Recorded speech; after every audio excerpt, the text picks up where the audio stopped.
Good afternoon, and welcome to KONE's Q4 and full year 2019 result presentation. My name is Sanna Kaje, and I'm the Head of Investor Relations. As usual, I have here with me our President and CEO, Henrik Ehrnrooth, and CFO, Ilkka Hara. Henrik, please. Thank you, Sanna, and also a warm welcome on my behalf. And I'm very happy to be able to present, again, good progress for KONE during the year 2019.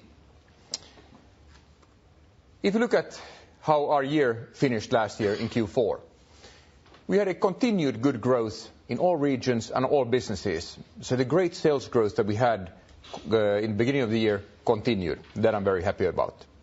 Also, we had clear profitable growth. Our adjusted EBIT margin improved clearly now again in Q4. And we also had a very important milestone in that we launched a really groundbreaking new era, I would say, in our industry with the launch of our DX class elevators. And the final highlight is that our board of directors have today made a proposal to the annual general meeting that for last year we would pay a dividend of €1.70 per Class B share. As usual, I'll start with the key financial figures, some highlights for the fourth quarter and last year, as well as the market outlook, and then I will hand over to Ilkka Hara to dive a little bit deeper into our financial performance, and then finally I'll talk about the outlook for this year. So let's start with Q4. We had solid sales growth and our margins improved. Our orders received were a solid €2 billion, growth of 2.6% or 0.7% in comparable currencies. Our order book is also strong at over €8 billion, about flat year over year. And our sales reached €2,685 million, growth of 9.9%, or if you look at comparable currencies, 7.9%. I would again say that if you look at the economic environment, I believe that this is a good growth. Operating income grew by almost 22% to 356 million, and our key financial metric, our adjusted EBIT, grew by 15% to 367.5 million euros. And also the margin improved from 13.1% to 13.7%. So clear profitable growth now in the fourth quarter. In the beginning of the year, we have had very strong cash flow, and that continued also at the end of the year. Very strong cash conversion, 386 million euros in total, good growth year over year.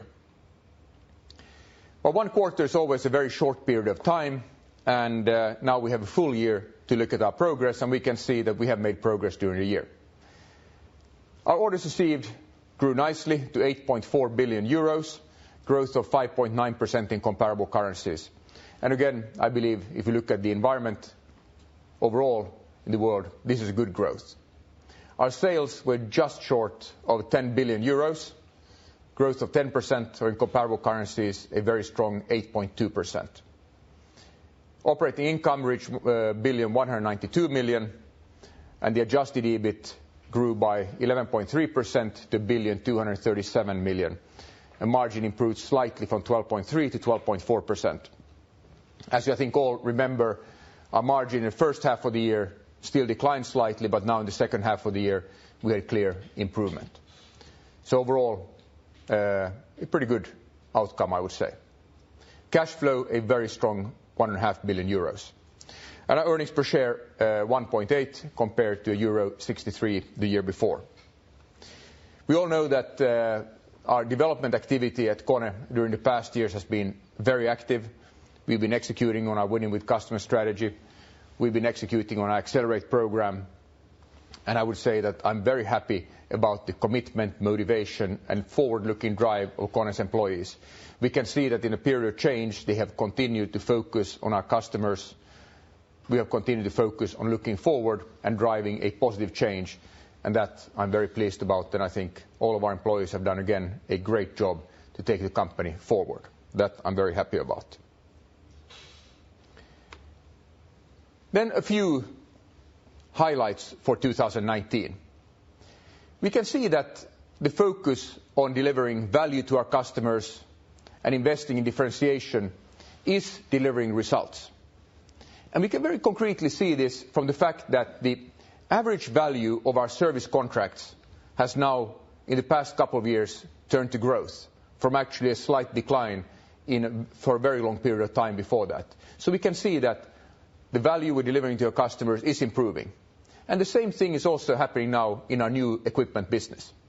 And of course, it's all about the service mindset, it's about the new services and solutions, and it's our reputation as a reliable partner. And I think that that is absolutely critical. When we look at feedback from our customers, the fact that we are seen as a reliable and reputable partner is very important to our customers. Important highlight also now in the last quarter was the opening of our new factory in Chennai. That really gives us great opportunities to continue our strong progress in India.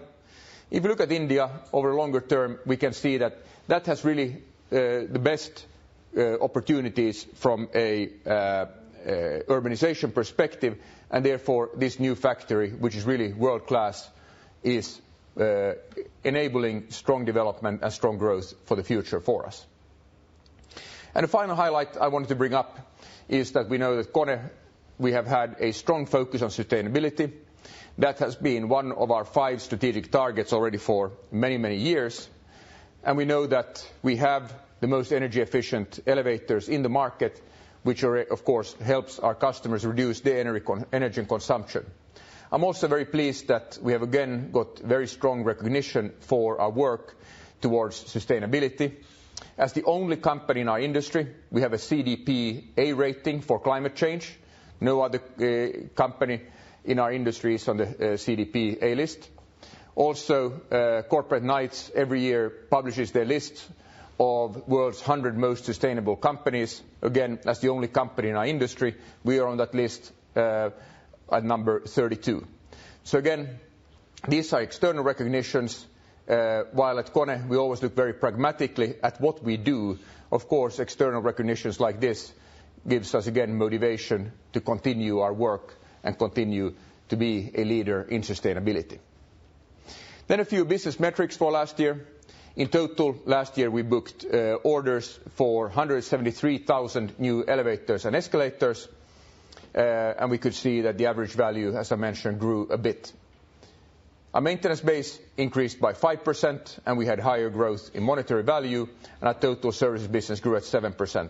So continued good growth overall. Perhaps the most exciting development though during the fourth quarter was the launch of our DX class elevators. This is a totally new era for elevators in our industry. It's a new era because it's a solution that is upgradable throughout the life cycle of a building through software. So what is special with these elevators? These are the first elevators in the industry that comes with connectivity built in.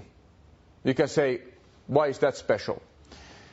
Well, it's special because we can automatically, once you have a DX class elevator, when our customers' needs change or we come out with a new service, our customers can automatically start subscribing for this new service.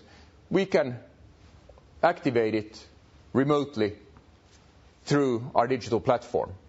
We are talking about both KONE services as well as third-party services that can be activated for our customers. For example, our 24/7 connected services we can now automatically activate when our customers want to take them into use. But we can also take into use third-party services. We have some examples such as a company called Blind Square, provides services for visually impaired people, how they can navigate through buildings.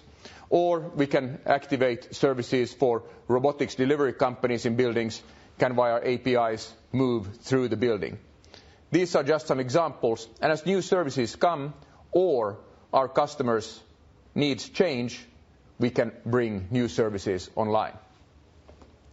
These elevators also bring a totally new user experience that is customizable, it's multi-sensory through design, through lights, and actually we can even change the moods during the day or for the season of the building or whatever our customers want to have. But also have a lot of smart materials, anti-stain, anti-scratch, and of course now very topical antibacterial surface materials with a whole new design and lighting selection. But that's not all. Also, these are something that we can be a much better partner for smarter buildings. The planning tools, really next generation, makes it much easier for architects, planners, how they can utilize KONE's elevators in their buildings. But also we can support smarter projects and project management, as well as better connectivity into smart building systems. So it's not only a new product, it's a whole new system that we are bringing to our customers that we can keep modern throughout the life cycle, even when needs and requirements for our customers change. So again, delivering on our promise through digital solutions to bring outcomes that meets the individual needs of our customers. Again, a big step in that direction. And because of the good development we have had, and we can see the solid outlook we have for the future, our board of directors has proposed to increase our dividend to €1.70 per share. That continues our strong dividend payout, now 94% earnings of our earnings per share, and it's equivalent to a dividend yield of 2.9% if we compare it to the share price at the end of the year. So that is KONE's development and some of our highlights. If we then talk shortly about the markets. The new equipment markets in the last quarter grew slightly. North America, stable at a good level. Europe, Middle East and Africa, a lot of variation within the market, but overall slight growth. And Asia Pacific, also a lot of variation between the market, but growth driven by China and some markets in Southeast Asia. India now pretty stable, but overall slight growth. In the service markets, very much the same trends we've seen before. North America growing both in maintenance and modernization slightly, exactly the same trends in Europe, Middle East and Africa. And in services, Asia Pacific continues to be a very strong market for growth in both maintenance and particularly modernization. There we can see that Chinese modernization markets are really starting to pick up in a very nice way. So what about China? Chinese property markets in the fourth quarter, in units ordered, they were slightly up year on year. And also we have seen now a more stable pricing environment during fourth quarter, but largely during last year, of course, after many years of very tight pricing environment there. Overall, government has continued to support the economic activity through the infrastructure market, that we know, so therefore metros, railway lines have been very active, and of course the markets in those segments for us. However, there continues to be restrictions in virtually all of the 100 largest cities. And we can see that the reason for these restrictions is to make sure that markets stay stable and don't grow too fast. But construction activity at a good level, and also what has helped is that liquidity situation for large developers have clearly improved towards the end of the year. You may remember beginning of the year that was clearly a challenge to growth for developers, but we've seen an easing of liquidity and also better access to bond market for many of the large developers. Real estate investments up about 7.3% to December last year. And while residential sales volumes are pretty flat, we could see that new starts up 8.3%, which of course bodes well for the future.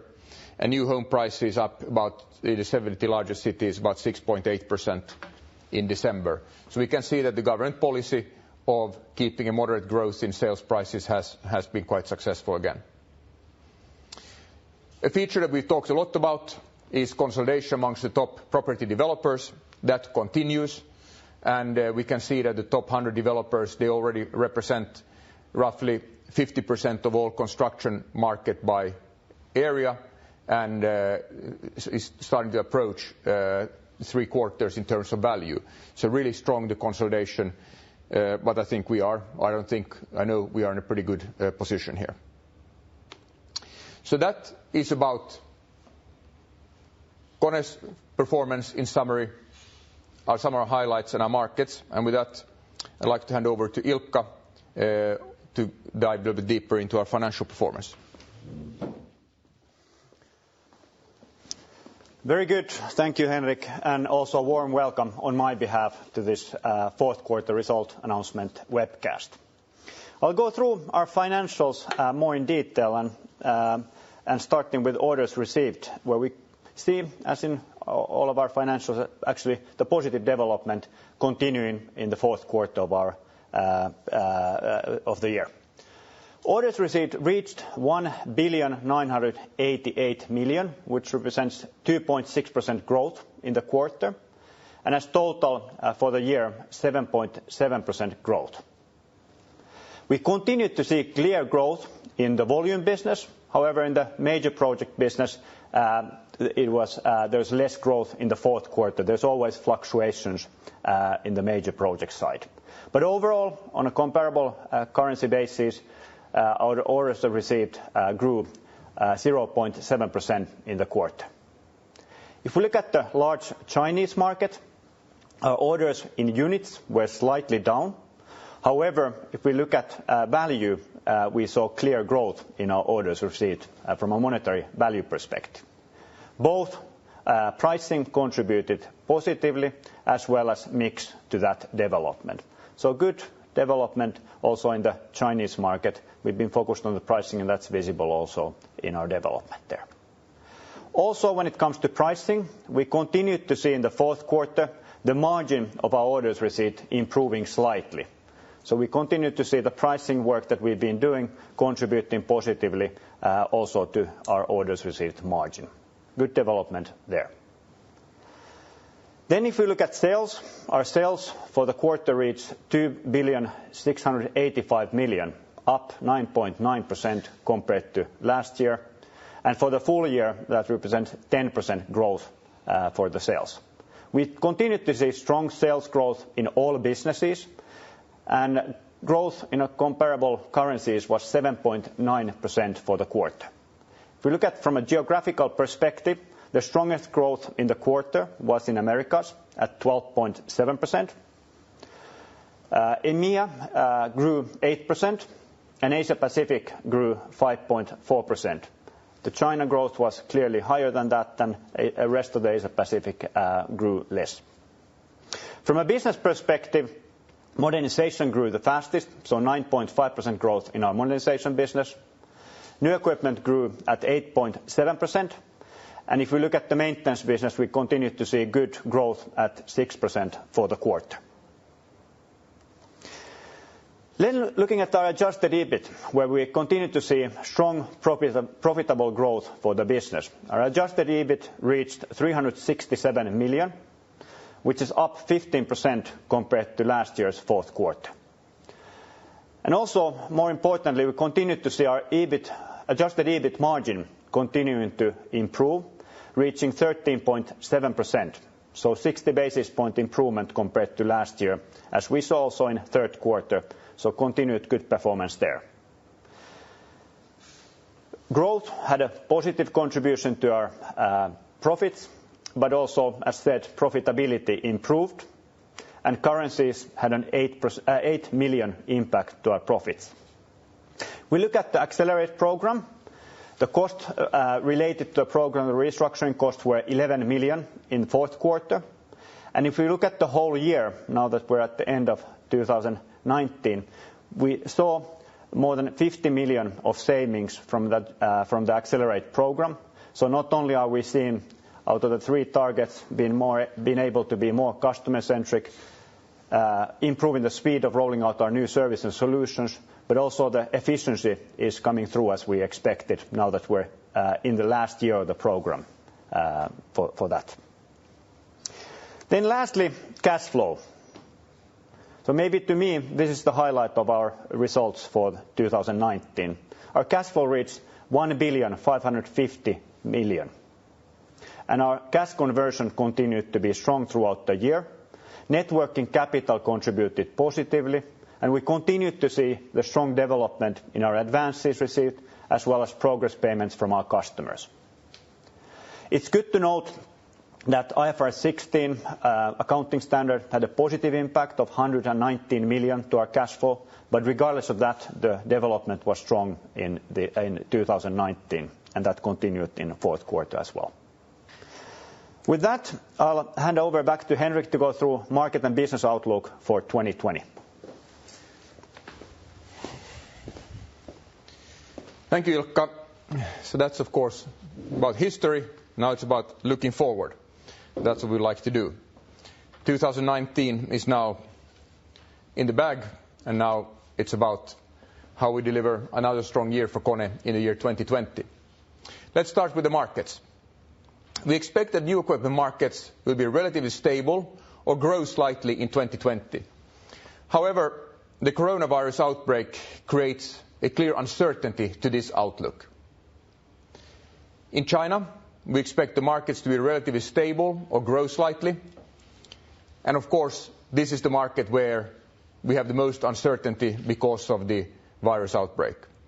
While the rest of Asia Pacific, we expect the markets to grow slightly, India return to growth, and then growth in Southeast Asia. New equipment markets in North America, Europe, Middle East and Africa are expected to be rather stable, but at a good level.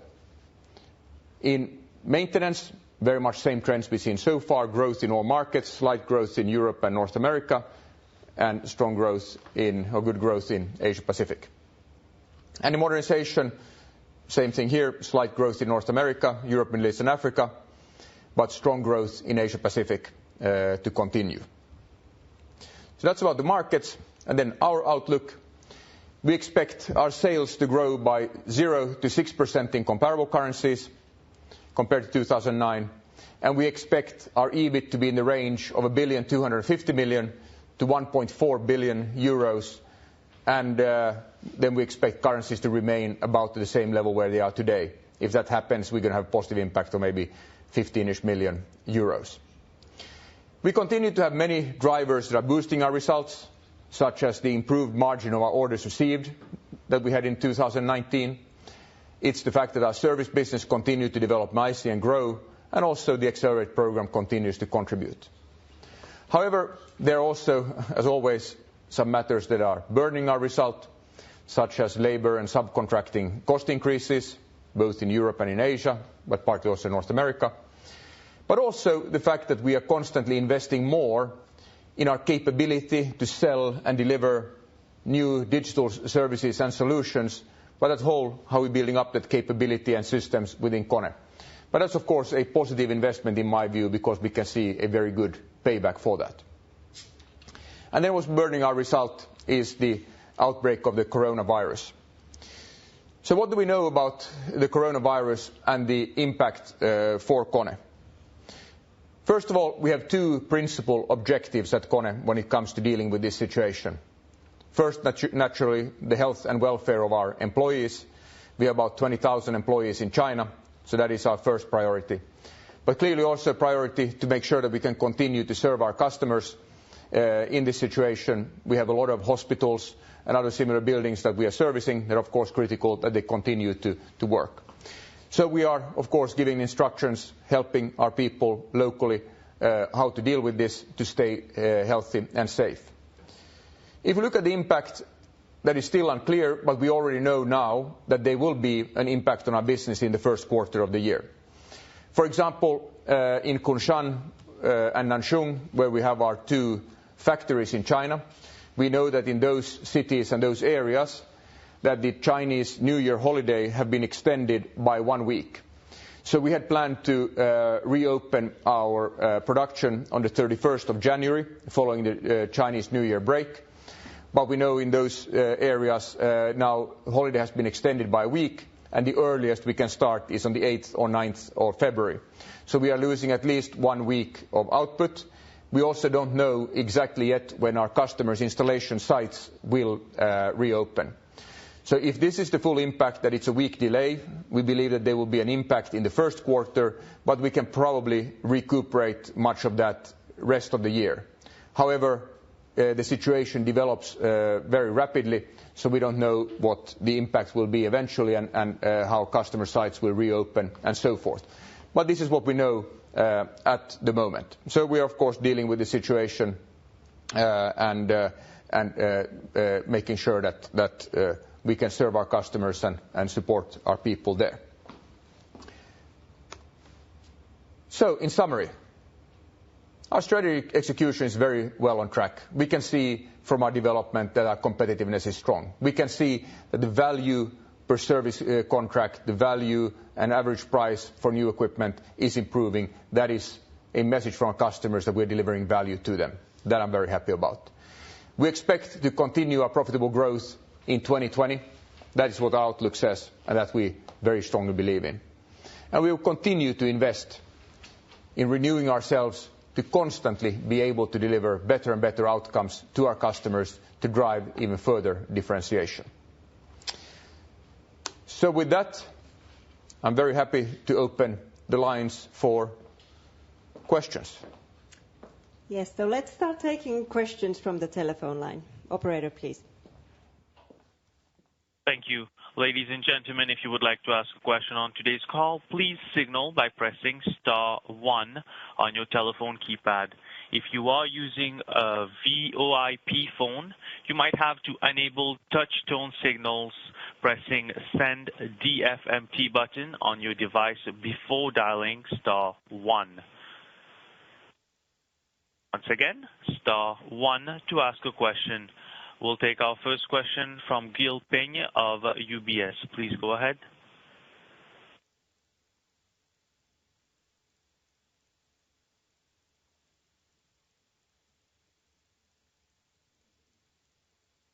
Mr. Gil, your line is now open. If you're using a mute button, please depress it. Can you hear me? Yes, go ahead.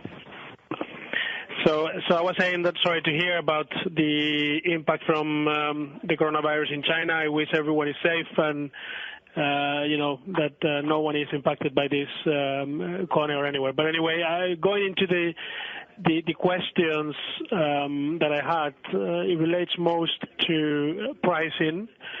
And it relates to, tender activity at the moment in the market. We've been hearing that some local players are starting now to become a bit more aggressive on pricing, despite the fact that in the past, Western brands probably were more price leaders within the market. Is that something that should be concerning for the Chinese market in 2020, i.e., pricing becoming, as the market slows down, pricing becoming a bit tougher as we go forward? I cannot predict how pricing will be going forward, and we usually don't comment on pricing going forward. I can talk about what's happened historically. I mean, as always, there are different strategies between different players, and we all have different phases. So I wouldn't say that there's been a marked difference.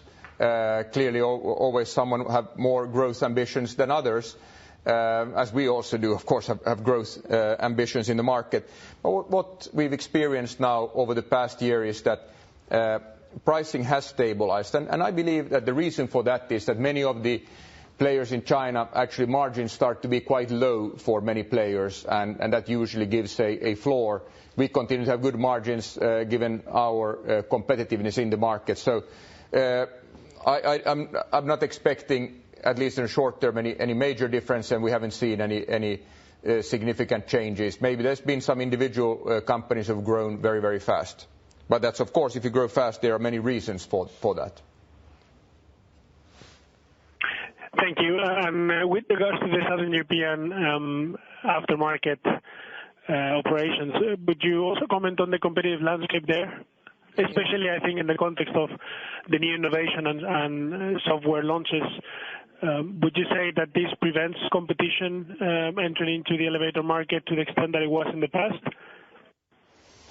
I would say that we have, of course, continued to have strong competition in the elevator market. I think you always have innovations that come in the industry. We are, as always, driving a lot of innovation in the market, but as you come with a new solution, you always have competitors very close by, or competitors come with new solutions, and you think about how do you react, how do you make something that creates even more value. So I think that the competitive dynamics are definitely there, and there will always be different ways for companies to compete. So I'm not seeing a big change to what we've seen so far. All right. Thank you very much. Thank you. We'll now take our next question. To Guillermo, to your point, I mean, what is our objective? We continue to invest in innovation. We continue to find new ways of adding value to our customers, and that's what we are on all the time. And that is how we can continue to improve the value we deliver to our customers. Thank you. Thank you. We'll now take our next question from Lucie Carrier of Morgan Stanley. Please go ahead. Oh, hi, good afternoon, gentlemen. Thanks for taking my question. I will try to limit myself to three, and I will go one at a time. The first one was on the guidance. I understand, of course, you're ending the year with a backlog, which is, about flat. But when we look at, the bottom end of the guidance for top line and for EBIT, it looks like basically you, at the lower end, you wouldn't be expecting any margin expansion whatsoever in 2020. And considering, a better margin in the order books, considering probably less adverse effect from raw material and the FX benefit, I was wondering if you could maybe kind of quantify to some extent, some of the other headwinds that you see and that pushes you maybe to kind of guide in this way. Well, we haven't guided margin. I mean, as I mentioned, in the end, what we do expect is to continue to grow profitably in the year 2020. What I would say is that if you are at the lower end of the guidance, and of course we have a little more uncertainty in the market, that's why we have a little bit broader guidance range than usual at the moment. I would say, of course, you have less leverage in the company than just because you always have costs that are growing anyway. So I think always the more you grow, the more you get also leverage and have ability to expand margins. But, our expectation and our target for this year clearly is to grow profitably. Thank you very much. My second question actually were alluding to that around the leverage. If I kind of look at it, I was wondering if there's any structural change in either your operations, the way you operate, the cost structure, because the drop-through doesn't seem really to be picking up versus what I would call previous level, historical level, even though this year you've had an absolutely remarkable organic growth, and the drop-through seems actually pretty limited if we look at it on a full year basis. So is there any change around the dynamics there that explain that the leverage is now much lower than what it used to be, even though in period of high growth? Ilkka, you want to start? I can then. Yes, well, maybe I start. So first, we discussed this drop-through in previous calls and meetings as well. And there's always fluctuations quarter by quarter there. So it's not as easy in real life.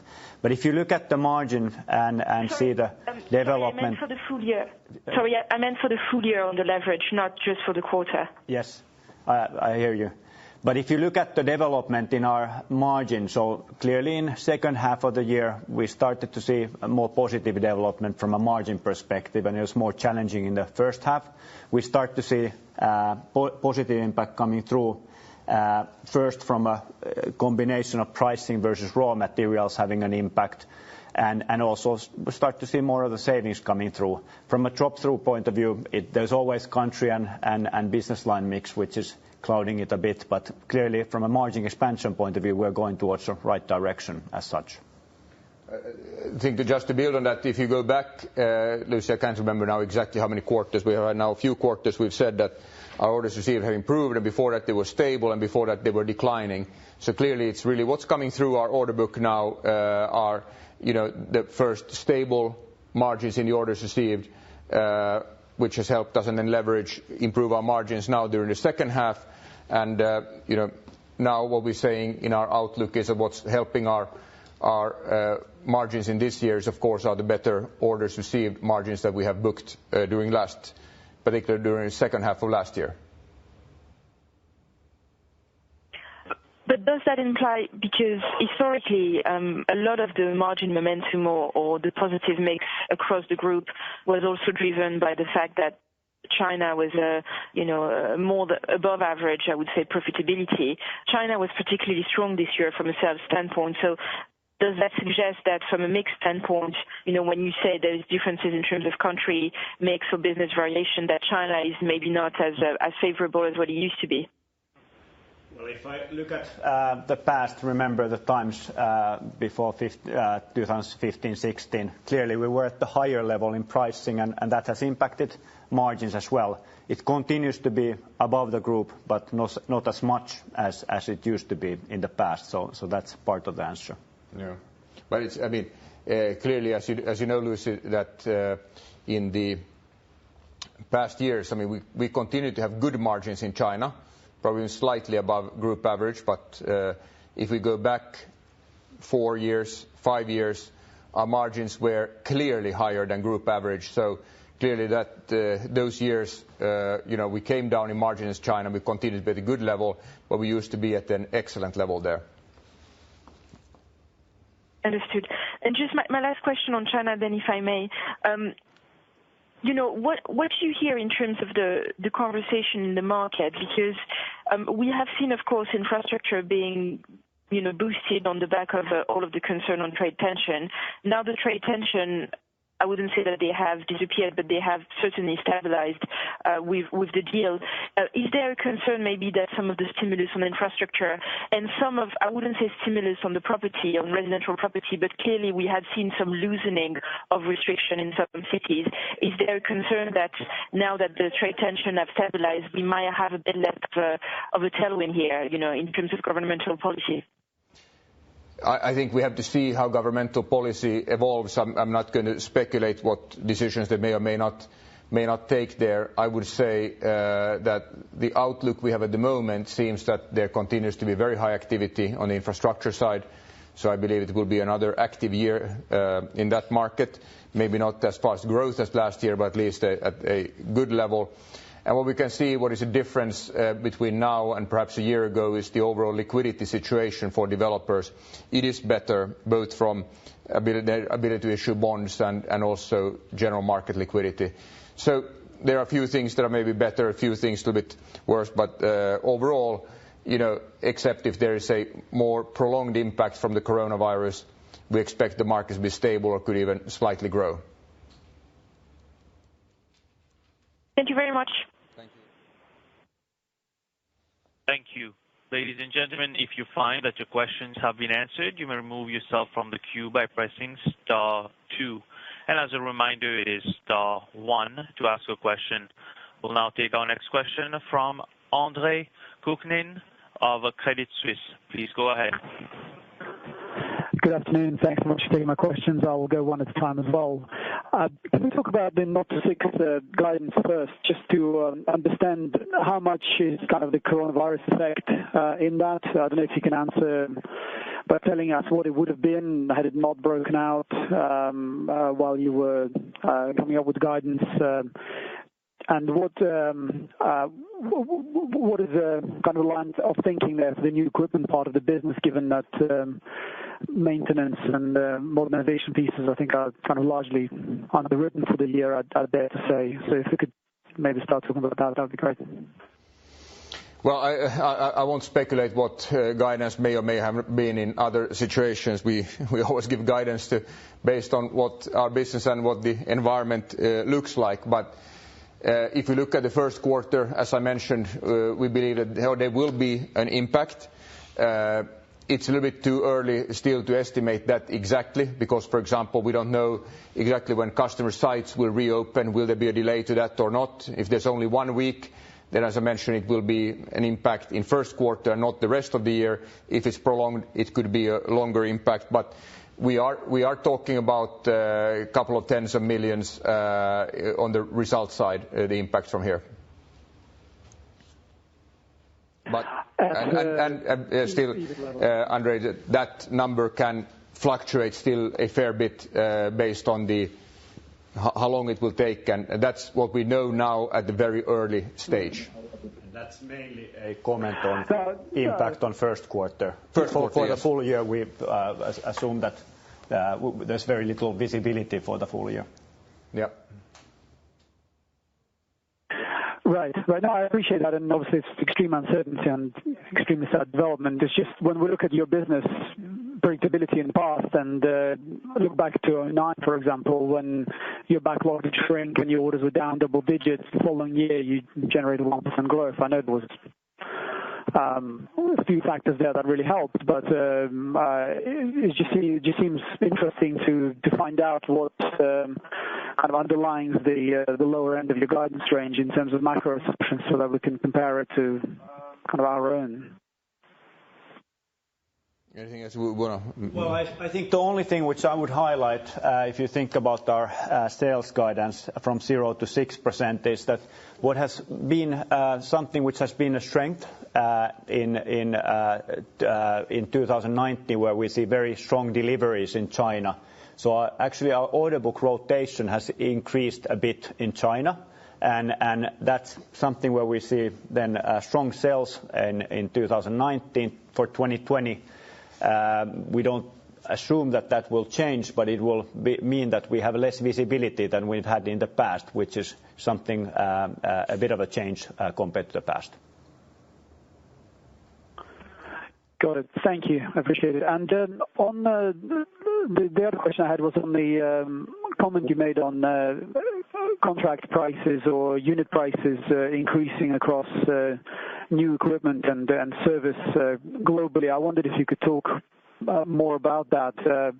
In services, is the digital services effect that is adding to it, or the new KONE Care? And the comment on new equipment prices or ASPs increasing is quite interesting.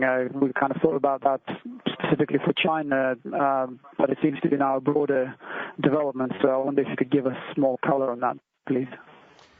So when we look at, of course, when you look at the whole service portfolio, and you look at average prices per service contract, of course, those changes are always very, very small because you have a large portfolio behind it. I think the key message is that if we look at the history, you always had a very slight decline year over year because of mix and because of many different reasons. Now, actually, we've been able to turn that in the past couple of years, and I think that's an important achievement. And why have we done that? Of course, it's all of the things you talked about. It's making sure that we serve our customers really well. We have our new KONE Care. We have our 24/7 connected services. All of these contribute to it. And as I said, the changes are, if you look at the whole portfolio, very small, but it's still the direction is the right one. And that is what gives us confidence that what we're doing is really taking us in the right direction. Clearly also on new equipment, as you know, in many countries, costs, particularly installation, in the Western world, installation is a very significant part of the cost, has increased a lot. But despite that, we've been able to slightly increase margins, and that means that prices have gone up, and we have been able to demonstrate to our customers the value that we deliver. And I think that is always really where the proof is. Do you get a premium for your service and solutions or not? Got it. Thank you. And the last question I had is on the new product offering that you launched in December, the DX range. How kind of substantial is this in the context of overall KONE offers, and does it span your kind of entire elevator product offering, or is this specific to a certain segment? And does it come with any degree of additional investment that you expect to incur in 2020? So it spans both our monospace and minispace ranges. So really you can say it's the volume offering that it covers at the moment, which is of course the biggest part of what we sell. We're starting in Europe. We will start with some Asian countries later this year, and then bring it across the world. And I believe it's actually very substantial. It brings a totally new flexibility and ability for our customers to upgrade as their needs change, or as they feel that they need better or more services. So it is really in that sense a totally new era that we bring in, really elevate the world into the digital era. So that I'm very excited about. Of course, when you launch something like this, you have quite a lot of investments. That's partly what I talked about. To sell a system, an outcome like this is different than selling a product. So we're investing a lot in training and developing our people. We are investing more in many areas to be able to deliver this. And that is what I talked about, some additional costs. But we can see already what we've done and in the countries where you're early with this is that is a investment that I think has a very, very good payback. So happy about those type of investments. Thank you. If I may just follow up on this again, for us to be able to scale the degree of innovation in this new offer, would this be comparable to, say, your last product refresh when I recall you did that when your existing offer was already quite competitive, but you decided to push with the new level, or is this kind of as substantial as maybe the machine roomless elevator that you came up with, or is this just more of a kind of facelift add-on? I think it's absolutely more than a facelift.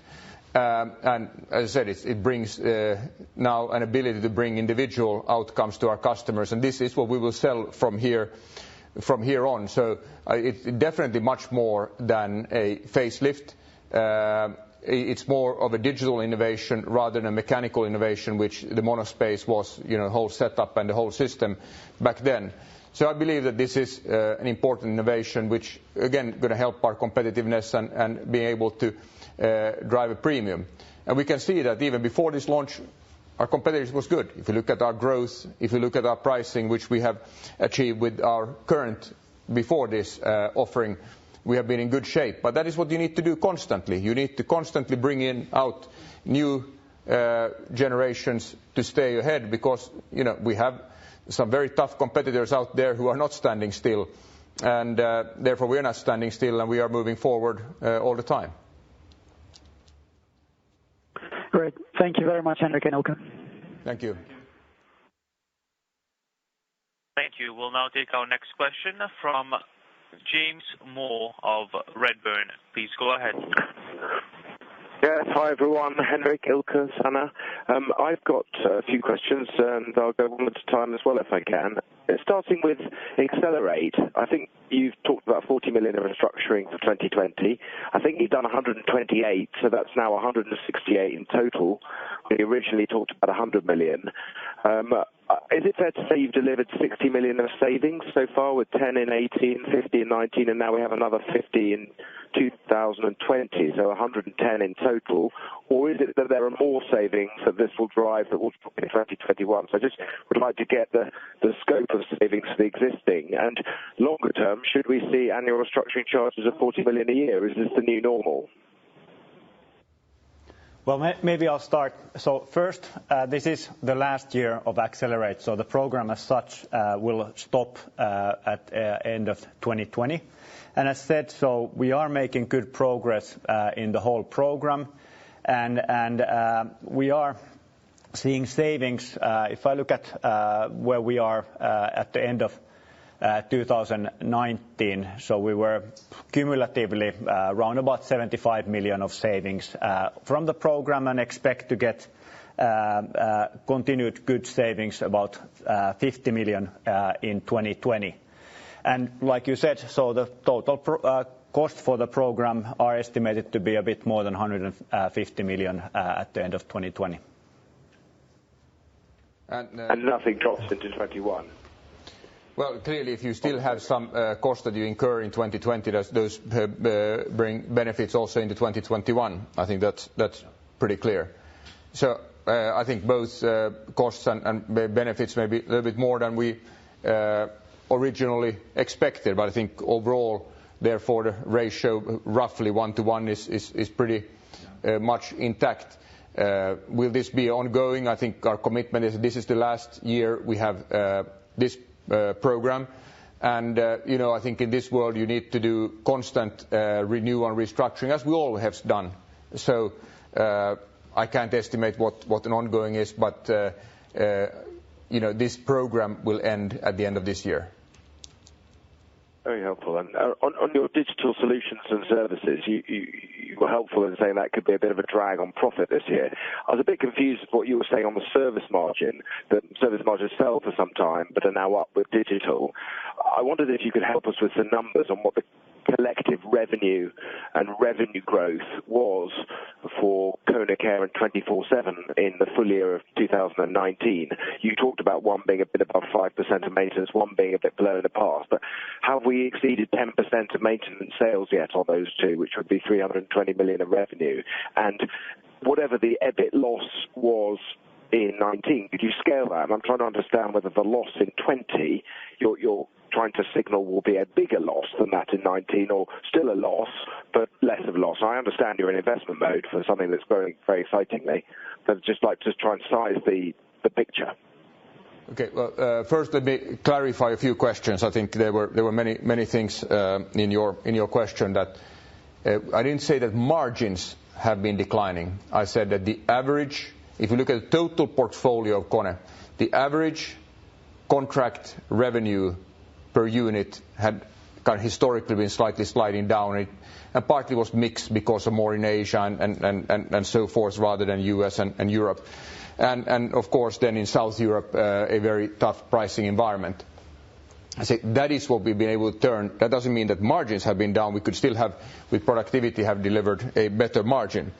If then 24/7 connected services and new KONE Care, we are in both less than 10% penetration, but as new KONE Care, it's actually growing very nicely, but you change your contract when you either renegotiate a contract or you convert. And what we do in Europe, new contracts, that is what is signed on this contract. We are not proactively going and change existing contracts that where customer is happy to this new way. So that's why it takes time for it, but it's actually growing very nicely and at the pace we had expected. It's still in Europe it probably has a over 10% penetration today, but not globally because we really started in Europe.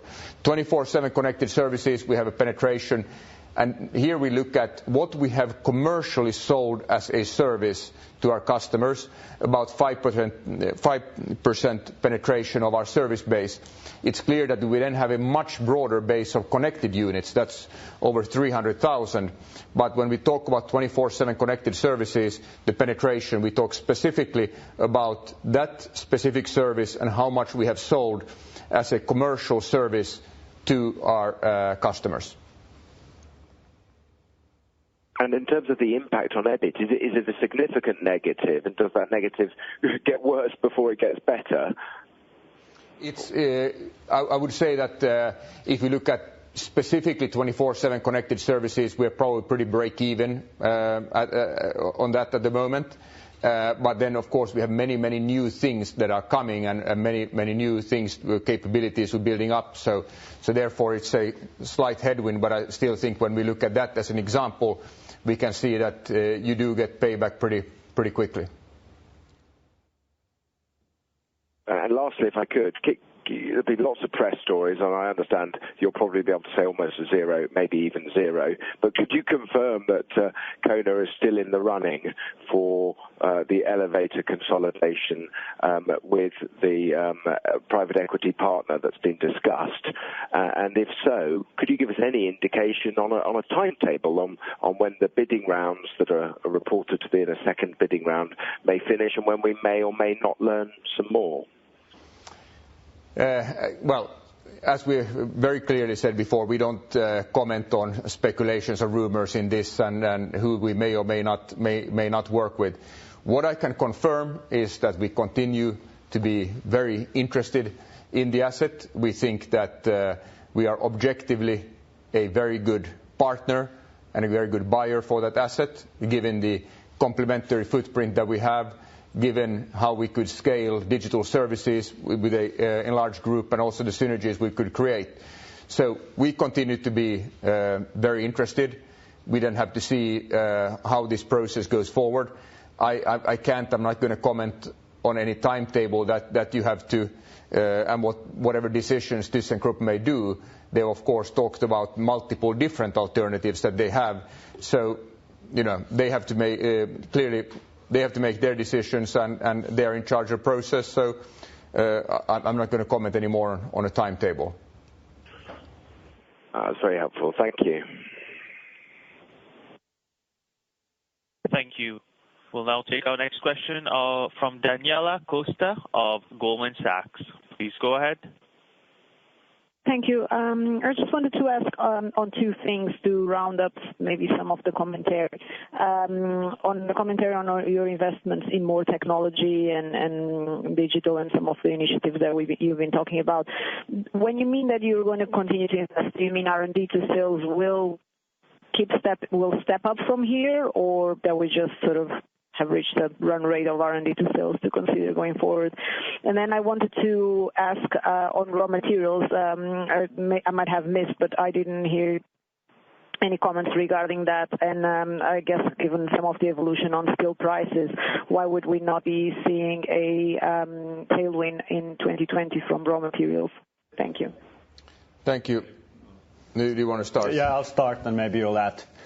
So your question first, so we talked about previously on the R&D, but that actually we see more stable as a percentage of sales. So there's some absolute growth, but as a percentage of sales, similar in 2020 than we've seen in 2019.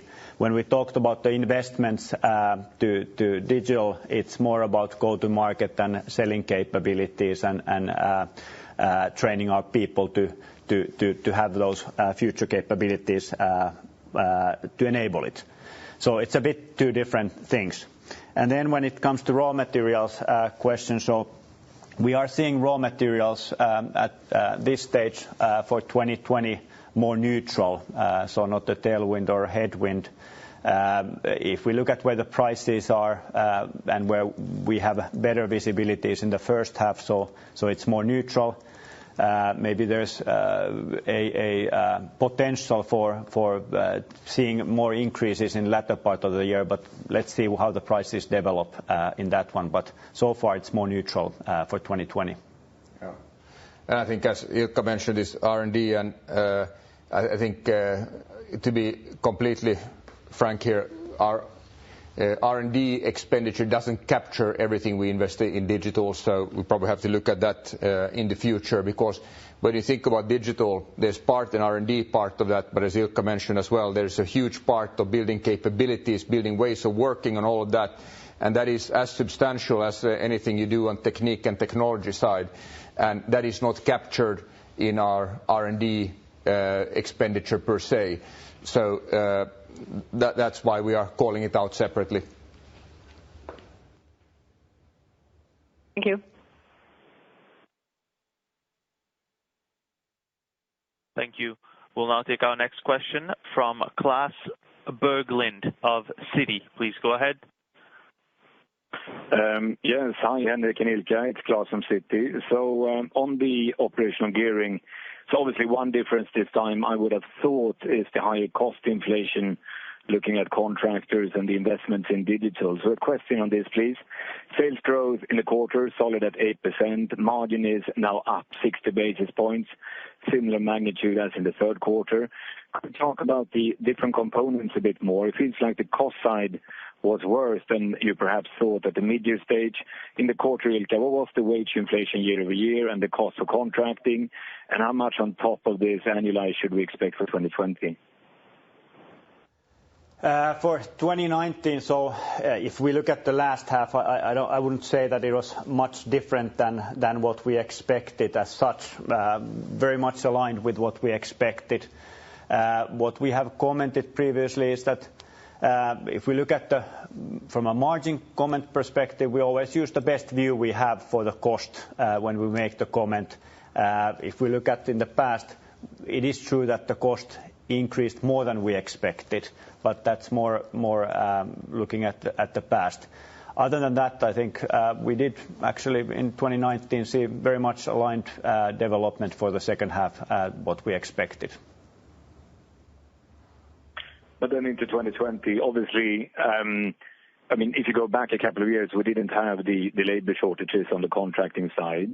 So obviously, that is a new factor to take into account when you look at the drop-through. When you look at the 2020 outlook, to what extent? I mean, you were very helpful before, Ilkka, in terms of like, yeah, it might be 20 to 30 million in the bridge on the contracting side. Could you perhaps help us a little bit on the moving parts of 2020 over 19? Yeah, that's fair.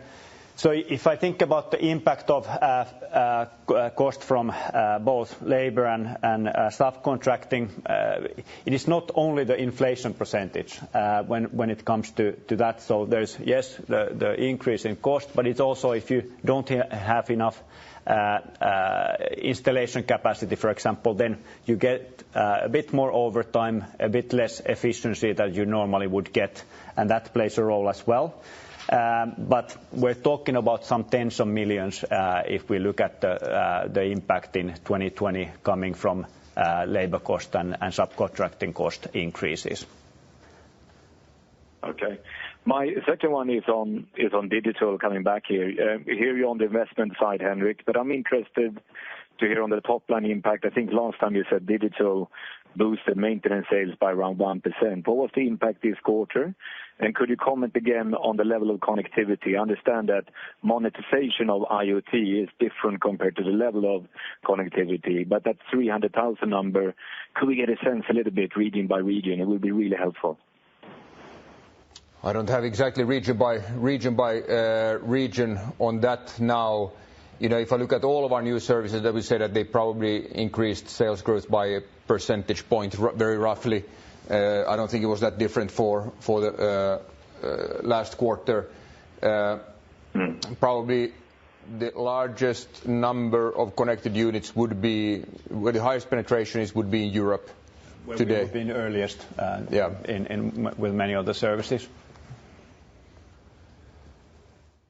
Okay. My very final one is on Accelerate, coming back here. Ilkka, I mean, obviously we're towards the end of the program and we now have more color on the payback. What is the scope now when you've learned to, you know, through the program, what is the scope to accelerate number 2, i.e. to launch another Accelerate, when you look at the scope within the business? Well, I guess we won't stop developing KONE Forward post-Accelerate. The main purpose for Accelerate was that we had a strategy winning with customers, that we got a good response, and in order to be able to really drive it forward as fast as possible, then the Accelerate program was put in place, and it really is more of a transformation program as we were developing KONE Forward. Going forward, this is the last year of Accelerate, and we'll continue developing KONE Forward, but as program it will stop. Let's get this done first. Yes. That makes sense. Thank you. Thank you. We'll now take our next question from Edward Perry. Please go ahead. Yes, good afternoon, and thank you for taking my questions. Just firstly, starting back in China, what trends are you seeing across different segments of the residential market here, namely sort of tier 1, tier 2 versus tier 3, tier 4 cities? Well, actually, it's been the probably higher tier cities that have developed better, and it's particularly if we look at there are 5-6 mega clusters in China at the moment, and that's where we see most of the growth. And they are clustered around the largest cities, and then satellite cities to those. That's where we see most of the growth. Of course, southern China has perhaps been fastest growing, but we've seen growth in all tier 1 cities in the past year, and tier 2 as well. Okay, and I guess back to margins as well. I mean, if we're going to think about margins further forward over the next few years, I suppose 2020 and beyond, and of course the 16% target, which does still stand, do we need to see a return to those China new equipment margins of 2015 to 2016 to get there? Or are high levels still achievable through alternative means, such as, I suppose, internal efficiencies and digital service penetration? Well, if you think about our target, so we believe that we can get there even without returning to the levels where we were in China. And if you think about The aim, obviously, we want to drive improved margins in China, but clearly it's a long way to get to where they used to be. But we are seeing good progress from a margin perspective with the new services as a revenue stream, but also as a way for us to continue to drive efficiency and productivity in the business. But at the heart of it, growth helps us. Growth in our services business helps us to drive towards the margin target. And also the fact that we've been able to continue to differentiate in all of the businesses, which is reflected in what Henrik talked about in the price per unit discussion. But it's also good to remember that in our business with our balance sheet, the margin is important target, but at the same time with a low capital tied up to the business, the absolute is also important. So it's important to drive absolute profit improvement for the business. So it's a bit you need to balance between the two targets.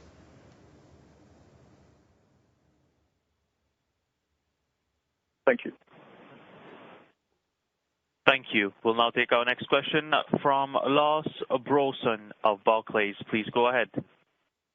Hi, Henrik, Ilkka, Sanna. Sorry, I was a bit late on the call, but I want to revert back, to the bridge for 2020 and specifically the labor inflation you're facing. Ilkka, I think I heard you say a few tens of millions on top of 2019. So just to be clear, are we talking something to the tune of 150, 160 million of sort of total wage inflation? I'm just trying to think of that against a total wage bill of sort of 3.5 billion or so. That would be about 5%. It's quite material, of course. And related to that, Henrik, I mean, what are the bottlenecks you're facing in installation capacity? Is it in China? And are there sort of more structural issues there? And if that market continues to grow, should we continue to face these headwinds in your Chinese new installation business? Let me first answer kind of a structural question. Ilkka, you can handle then the cost question. If you look at many countries in Europe, you look at China, it is clear that improving productivity in what we do will be important in the future because there is and will be scarcity of employees. You can see it from demographics in China. But also we can see that who are we competing with for getting the best employees for that type of a job today. There are, delivery firms that employ a lot of people and, who we may compete with. So we have to compete, and our subcontractors have to compete with a much broader pool of potential employers in a broader service economy in China. But we believe that that's something that can be dealt with partly through making sure that the way we do our work and our subcontractors do the work is good, and also through further productivity. And we believe that there is a lot that can be done in that area. There have been pockets in Europe where, for example, the just growth has been restricted by just how much available capacity there has been. And I think, frankly, this is going to continue to be a driver also in the future in many countries. But again, how are we dealing with it? We're dealing with just much better planning, driving of productivity, bringing new methods and so forth. So I think it's possible, but what we've seen in the short term is that costs have gone up. And maybe to add to that, so when we comment on the incremental labor cost inflation, so obviously there's always inflation. And if I look at the past, for example, Asia, we've seen quite a strong inflation in labor cost for quite some time. Mm-hmm. But when I'm picking it up as a separate topic, it's more that we're seeing something which is out of the trend that we've seen and as an incremental headwind rather than the normal. And that's particularly, I would say, Europe is one where the inflation has been relatively low now clearly more than we've seen in the past. I I understand, Ilkka, sorry to belabor the point, but you were saying incremental. So, of course, what we're talking about and the way I have thought about it historically is a roughly 3% on your total wage bill gets me to 100 million. I think 2019 we talked about a few extra tens of millions, call it 130. It sounds like now we're talking about another tens of millions to the 150, 160 million levels. I just want to make sure in absolute terms in our bridge, not incremental, but for the total wage bill that comes through in 2020, that is roughly the order of magnitude. That's not a bad estimate. Always the bridge always is simplify many things, but I think that's a good estimate. And on digital investment, if I can just be clear again on the earlier question, what is that? I mean, the incremental headwind coming through in 2020 from an absolute standpoint, your go-to-market, your training, etc. I mean, I think we've talked about adding sort of a 50 million annual spend around R&D and digital. What is the incremental headwind coming through in 2020, if I can? So in the past, we clearly had R&D and IT coming up. We talked about 50 basis point increase as a percentage of sales, but it's been more stable in last year, and that's what we continue also for 2020. But when we talk about this incremental investments, it's a few tens of millions that we're talking about. That's clear. Thanks, both. Thank you. We'll now take our next question from Tom Skogman of Carnegie. Please go ahead. Yes, this is Tom Skogman from Carnegie. I have two questions. If I start with the first one now, I wonder about this margin development both in 2019 and what you comment for 2020, just on a regional basis. So was the margin kind of down in or up in China in 2019, and when you look at your guidance for 2020, and based on these comments that pricing has improved, do you expect the margin to improve, especially in some certain geography? China improved slightly last year, yes. And in 2020, is the price improvement especially going to lift the China margin again then, or is it more evenly spread? I think more evenly spread, particularly China and many European countries. Yeah, I would say that we've been making good progress in a number of markets in pricing, not only in China. But I assume there was also a significant improvement in Americas in 2019 when you have had big growth in the delivery volumes, or? North America performed strongly last year again. I would say from margin perspective, perhaps had been even better in the years before, but we had continued to have very good performance in our North America operation last year. Okay, and then about this new elevator model, can you help me to understand whether there are some energy savings in the new model as well as another sales argument, or whether it's hard to get new savings there? And then on the cost side, how much will the cost of goods sold go down for a basic model, this model, basically on the product side, but also on the installation side? So this is more of a value-driven launch rather than a cost-driven launch.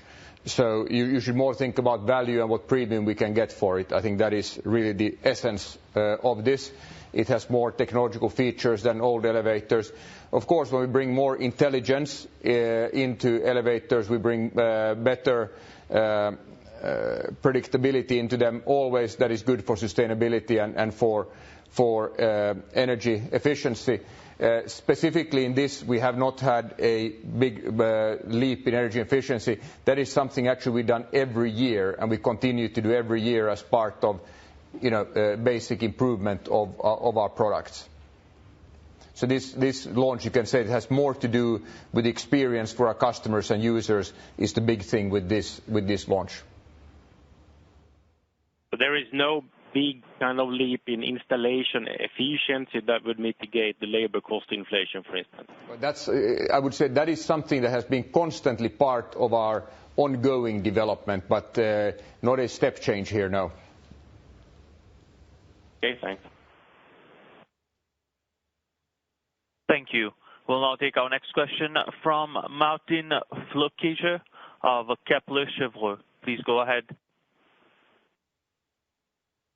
taking my question, and I've got three, and I'll take one at a time. Starting off with EMEA, and apologies if I've missed this one because I was kicked out of the line earlier on. Just coming back to the new equipment orders in EMEA, those declined clearly in Q4. Can you talk a little bit about the main drivers for this development? That would be my first question. Again, as Ilkka mentioned, for orders received overall, it was really a question of less major project. That was actually the same thing across regions. Yeah. Okay, thanks. Then my second question would be on the issue of land acquisition area in China. I realize in Q4 it was up a little bit, I think around 6% or so, but overall it was down by around 11% in 2019. Now, have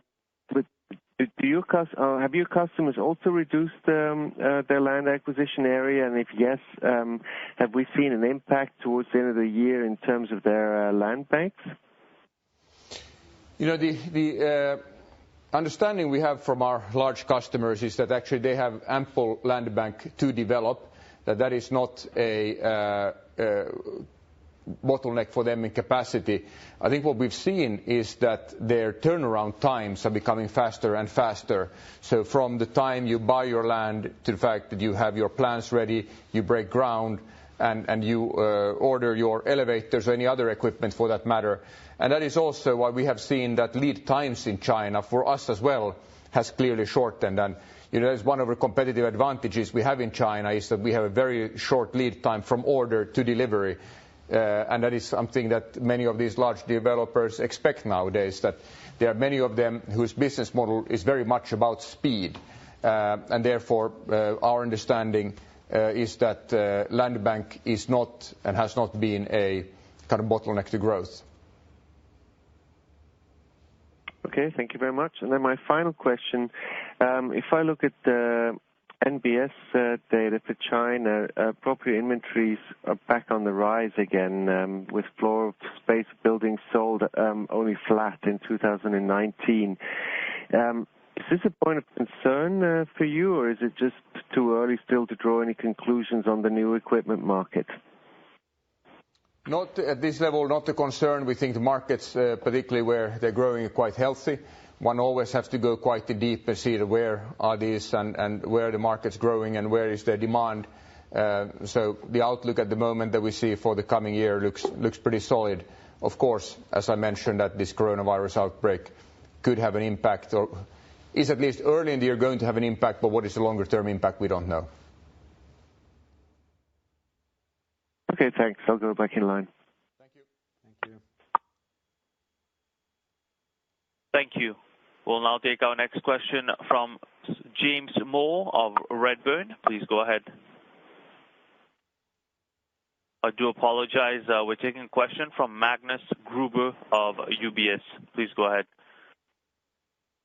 Hi, Henrik, Ilkka, Magnus here from UBS. On behalf of GMO, just to follow up on the coronavirus impact comment. I think you mentioned a couple of tens of millions impact on EBIT in Q1. Was that right? And is that part of your full year EBIT guidance?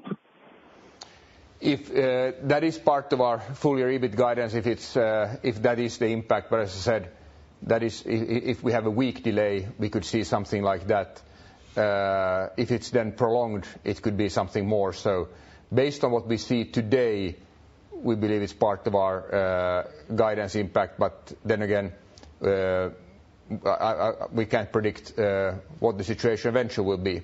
Of course, what we can see and what I think is good is that we can see that the authorities have taken very swift and determined action to contain it. Got it. And would you say this impact would sort of scale linearly with the amount of time it takes to resolve? Yes. Got it. Thank you so much. Thank you. Thank you. We'll now take our next question from James Moore of Redburn. Please go ahead. Thanks for taking the follow-up. I just wanted to go back into China if I could and ask a bit about giant KONE versus the KONE brand. Last time I did an update on this with local accounts, I think Giant was roughly 25% of your units, but 20% of revenues, and margins were 13, 14 back when you were making maybe 20 in China as a whole. I just wondered whether the share of revenue and units is broadly similar these days, or whether the large developers who I sense are trading up has meant that its share has become a smaller part of your China portfolio. And I guess the margin difference can't be the same as it was, but would it be fair to say that the KONE margin has come down similar to the KONE? The Giant margins come down similar to the KONE margin, or how should we think about profitability between your brand structure? It's clear that over the past 2 years the KONE brand has grown somewhat faster, so the ratio would have changed a little bit, but it's not materially different between the two. Yes, we have higher margins in the KONE brand than in the Giant KONE brand overall. Thank you very much. Thank you. Thank you. We'll take our next question from Andre Kukhnin of Credit Suisse. Please go ahead.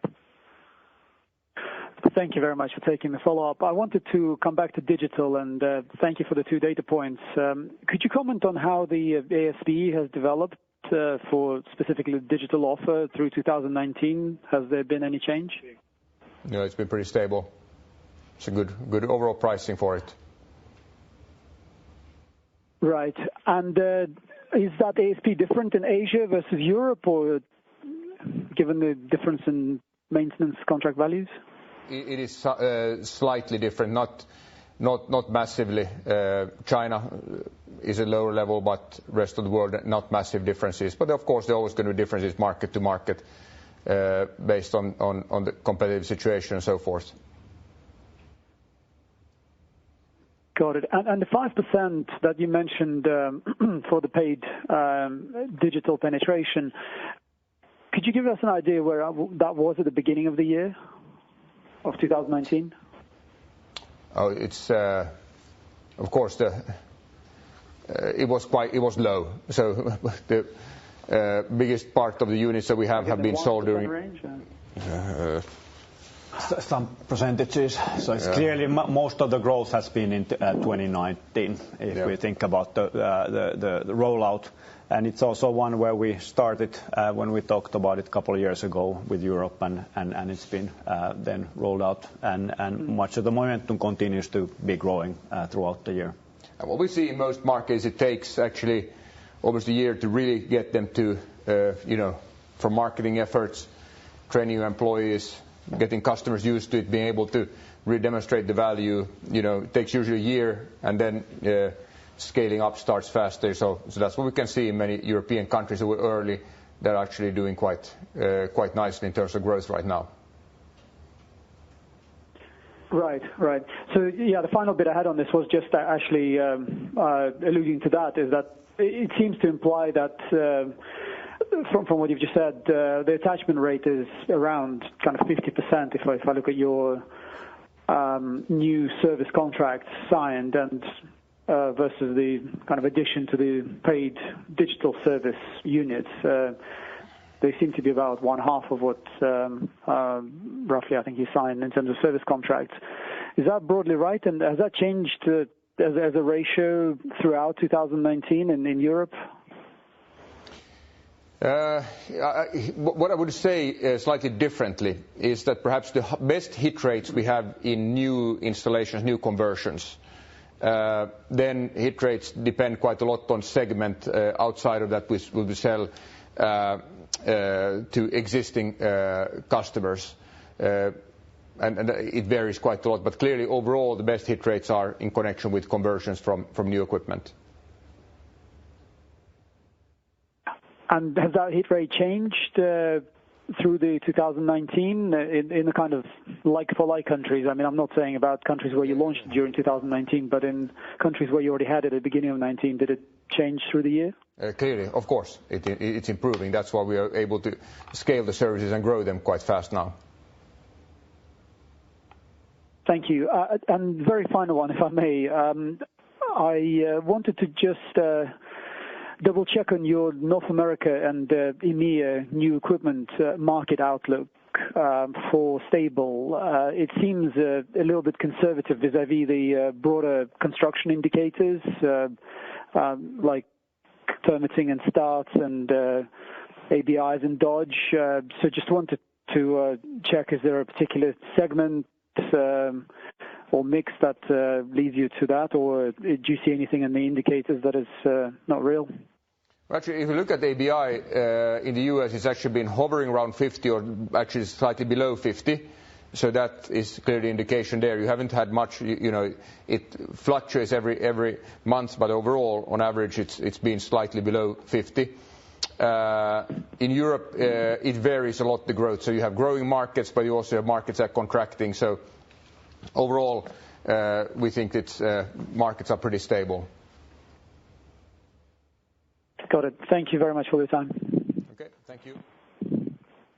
Thank you. This concludes today's question and answer session. At this time, I would like to turn the conference back over to the speakers for any additional or closing remarks. Thank you. Thank you. A lot of questions today. Many thanks for those, and we are, of course, available to answer any further questions later. But with this, I think we'll close the Q&A session at this point. So have a nice rest of the week. Thank you for the activity. Thank you. Thank you.